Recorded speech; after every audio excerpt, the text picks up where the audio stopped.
Alvin and the chipmunks 2007 में बनी एक computer animated musical comedy film है। IMDb पर इसकी रेटिंग 5.2 है। So hey guys, welcome back to your own channel cinema at home. Movie की शुरुआत होती है डेव से, जो कि म्यूजिक बनाता था, लेकिन इस फील्ड में वो एज अ स्ट्रगलर काम कर रहा था। डेव आज एक कंपनी में जाता है जहां पर क्रिसमस की डेकोरेशन चल रही होती है और एक ट्री को डेकोरेट किया जाता है। उसी ट्री पर हमें 3 गिलहरियों को दिखाया जाता है, जिनमें से एक का नाम एल्विन होता है। वहीं दूसरी तरफ डेव अपने बॉस से मिलता है। उसका बॉस उसके काम को लेकर उससे बहुत ज्यादा नाराज है। म्यूजिक में बॉस कुछ नया सुनना चाहता था, जो कि डेव उन्हें करके नहीं दे पा रहा था। ऐसे में बॉस डेव की बहुत बेइज्जती करता है, क्योंकि उसे डेव का काम अब बिल्कुल भी पसंद नहीं आता। डेव बॉस के रूम से जाते जाते मफिन की एक बास्केट को वहां से उठाकर ले जाता है। एल्विन के साथ साथ बाकी 2 गिलहरियां भी डेव के साथ उस बास्केट में आ जाती हैं। घर पहुंचते ही डेव गुस्से में मफिन की उस बास्केट को, जिसमें तीनों गिलहरियां थी, डस्टबिन में डाल देता है और अपने घर का सारा सामान बाहर फेंक देता है। और आखिर में परेशान होकर एक सोफे पर लेट जाता है। लेकिन थोड़ी ही देर में उसे कुछ आवाजें आती हैं। वो देखता है कि 3 गिलहरियां उसके किचन का सारा सामान इधर से उधर बिखरा रही हैं। अब वो उन तीनों गिलहरियों को पकड़कर घर से बाहर फेंक देता है। लेकिन थोड़ी देर बाद ही उसे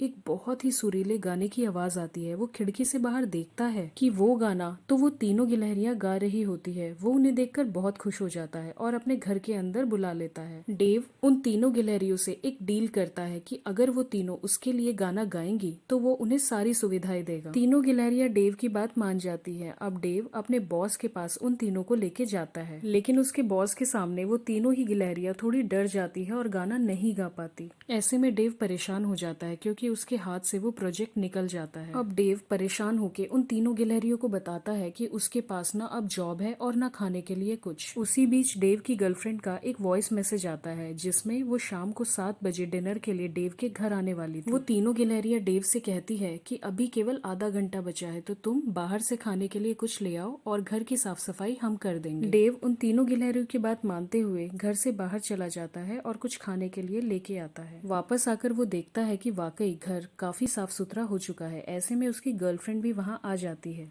पर डेव की गर्लफ्रेंड को उसकी अजीबोगरीब हरकतों की वजह से ऐसा लगता है कि जैसे डेव उससे कुछ छुपा रहा है। आखिरकार डेव अपनी गर्लफ्रेंड को उन तीनों गिलहरियों के बारे में बताता है, लेकिन उसे एक भद्दा मजाक समझते हुए उसकी गर्लफ्रेंड गुस्सा होकर वहां से चली जाती है। डेव अब बहुत ही ज्यादा परेशान हो जाता है, क्योंकि सारी सिचुएशन उसके अगेंस्ट हो जाती है। ऐसे में वो एक बॉक्स के अंदर 3 बिस्किट्स रख देता है, ताकि तीनों गिलहरियों को वो जंगल में कहीं छोड़ आए। लेकिन तभी वो महसूस करता है कि उसके घर में तो वो तीनों गिलहरियां है ही नहीं। वो उन्हें ढूंढने निकल पड़ता है। उधर दूसरी तरफ हमें दिखाते हैं कि तीनों गिलहरियां डेव के बॉस के घर आ चुकी होती हैं और उसे गाना गाकर सुनाती हैं। बॉस इससे बहुत ही ज्यादा इम्प्रेस होता है और डेव को उसी टाइम फोन करके असाइनमेंट साइन करने का ऑफर देता है। असाइनमेंट को पाकर डेव बहुत ही ज्यादा खुश हो जाता है। देखते ही देखते वो तीनों गिलहरियां बहुत ही ज्यादा मशहूर हो जाती है और उनका गाना भी बहुत ही ज्यादा मशहूर होने लगता है। अब क्रिसमस के दिन डेव का बॉस उन तीनों गिलहरियों के लिए बहुत सारे गिफ्ट लेकर आता है और बहुत सारे सरप्राइजेस, जिसे देखकर वो गिलहरियां बहुत खुश हो जाती हैं और डेव को छोड़कर उसके बॉस के साथ रहने लगती हैं और लाइव शोज भी करने लगती हैं। एक लाइव शो के दौरान उन गिलहरियों को गाता देखकर डेव की गर्लफ्रेंड को भी अपनी गलती महसूस होती है और वो डेव से माफी मांगती है। इधर डेव को पता चलता है कि उसका बॉस उन तीनों गिलहरियों का अच्छे से इस्तेमाल करके उनसे बहुत सारे पैसे कमाना चाहता है, जो डेव को बिल्कुल भी पसंद नहीं आता। डेव उन तीनों गिलहरियों के पास जाकर उन्हें समझाने की कोशिश करता है,